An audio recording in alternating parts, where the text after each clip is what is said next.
संपन्न होने के बाद मतगणना से पहले सरकार और प्रशासन बौखलाया हुआ है। बदले की नीयत से अवैध कार्रवाइयां करना प्रारंभ कर दिया है। 17 तारीख को आईजी ने एक बैठक ली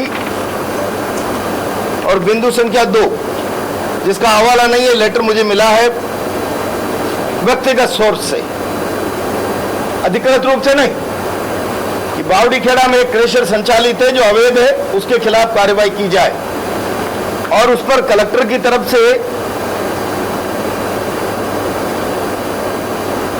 22 तारीख को 7 विभागों को संयुक्त जिम्मेदारी दिए। Police, DFO, UIT, SDM, pollution, परिवहन और माइनिंग। मैं बहुत जिम्मेदारी से कह रहा हूं, बिरला जी ने हार मान ली और पूरी सरकार ने सारे प्रशासन की पावर ऑफ अटॉर्नी शासन की आईजी कोटा को दे दी। ऐसा लगता है जैसे सारा प्रशासन पंगु हो गया, शासन और आईजी अब यहां सारी व्यवस्था का ठेकेदार बन गया। और ठेकेदार बनकर कौन कौन भाजपा विरोधी है, उन सबको कैसे शासन की ताकत के बूते पर टारगेट किया जा सकता है, यह कार्रवाई उसका हिस्सा है। मैंने सब दस्तावेज आपको दिए हैं। राजाराम भील नाम के व्यक्ति की खातेदार की यह जमीन है। 9/7/2010 को एसडीएम लाडपुरा ने एक्सक्लूसिवली क्रेशर के लिए इसका कन्वर्जन किया है। और जब क्रेशर का कन्वर्जन होता है तो फॉरेस्ट की, वाइल्ड लाइफ की, रेवेन्यू की तमाम एनओसीओं के बाद ये संभव होता है। एनवायरमेंट सबकी एनओसी के बाद 16/5/2011 को राजाराम ने सेल परमिशन ली कि मैं इसको बेचना चाहता हूं। 23/10/2011 को मेरी पत्नी के नाम इस जमीन की रजिस्ट्री हुई है। कन्वर्जन होने के बाद के भी 1.25 साल बाद 23/10/11 से हम 2015 तक क्रेशर नहीं लगा पाए। नियमों के दायरे में अवधि विस्तार की 30/1/2015 की हमको छूट मिल गई कि राज्य सरकार ने इस पर छूट दिए। वो पत्र भी मैंने आपको दिया है। और 2016 से हम वहां क्रेशर ऑपरेट कर रहे हैं। कोरोना काल में कुछ समय बंद रहा और हमारे पास ऑपरेट टू कंसेंट 2016 से लेकर 2000 बीच में 30/6/2028 तक की एनवायरमेंट की हमारे पास परमिशन है।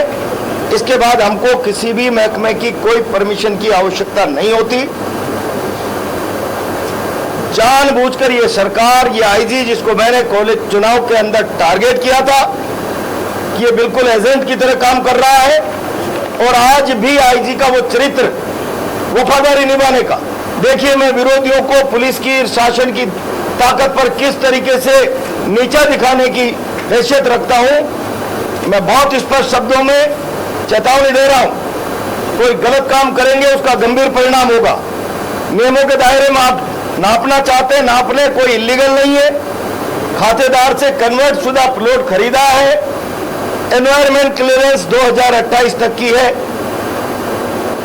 एक एक काम, और चारों तरफ जो खातेदार हैं मेरी जमीन से अड़े हुए, वहां 1 इंच जमीन भी न फॉरेस्ट है न सिवाई चक है। मेरे खेत के चारों तरफ खातेदार है क्रेशर की। मैं बहुत स्पष्ट शब्दों में कह रहा हूं, मेरी क्रेशर को आप नाप लीजिए। 4 तारीख के बाद किस फैक्ट्री में कितने 100 बीघा जंगलात है। काली सिंध डीबरी,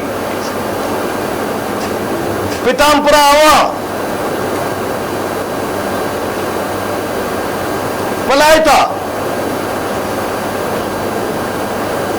और आसपास गड़ेपान, मोती कुआं में कितनी अवैध क्रेशर चल रही है।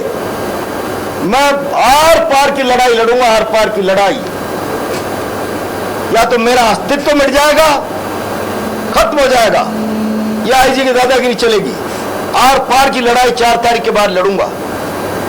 यह आईजी चाहता है कैसे भी उत्पात हो, मैं शांति से नाप ले, मेरी विनम्र प्रार्थना आप सब लोग आ रहे हैं, 1 इंच जमीन मेरी अवैध नहीं है। 1 इंच जमीन, 1 इंच जैसी जमीन मैंने खातेदार से खरीदी है, उसी पर मैंने स्ट्रक्चर बनाया, पक्का रैंप वगैरह सारा सब कुछ। 1 इंच आगे पीछे नहीं किया। जो कच्ची बाउंड्री थी खातेदार की, उसी में उसी ने कन्वर्जन करा के मेरे नाम रजिस्ट्री कराई है। 4 तारीख के बाद प्रशासन को एक एक कार्रवाई पारदर्शिता से और लोगों के खिलाफ करनी पड़ेगी। इसके लिए मजबूर कर दूंगा सारी कांग्रेस पार्टी,